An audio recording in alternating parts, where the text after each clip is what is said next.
आज की कहानी की शीर्षक है मूर्खों से बहस करना बेवकूफी है। एक घने जंगल में एक उल्लू रहता था।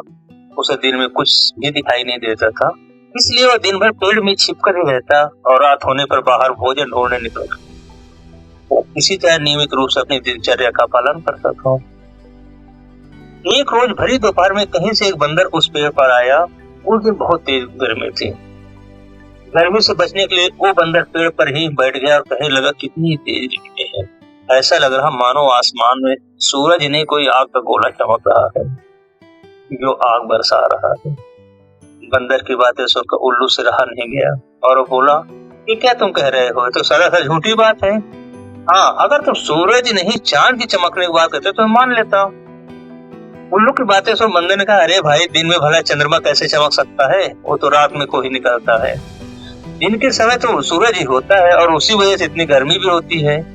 बंदर ने उल्लू को अपनी बात बताई, समझाई, लेकिन उल्लू था कि अपनी जिद पर खड़ा रहा। बंदर से लगातार बहस किया जा रहा था।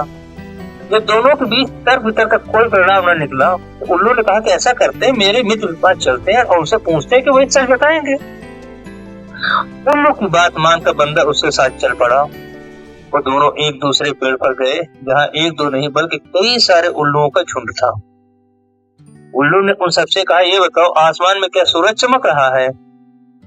उल्लू जोर से हंस पड़े और बोले, अरे तुम मूर्खों वाली बात क्यों करते हो, आसमान में तो चांद ही चमक रहा है। बंदर काफी हैरान था, लेकिन अपनी बात पर अड़ा रहा।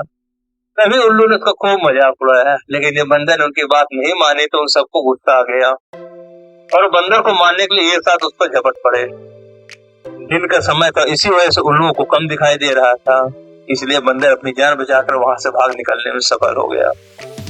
इसीलिए कहते हैं मूर्खों से बहस करना बेवकूफी है, क्योंकि वो कभी भी बुद्धिमान लोगों से बातों के सच नहीं मानते। ऐसे लोग बहुमत के चलते सत्य को भी ठुकरा साबित कर देते हैं। ऐसे लोगों को समझने या उनसे तर्क करने का कोई फायदा नहीं है।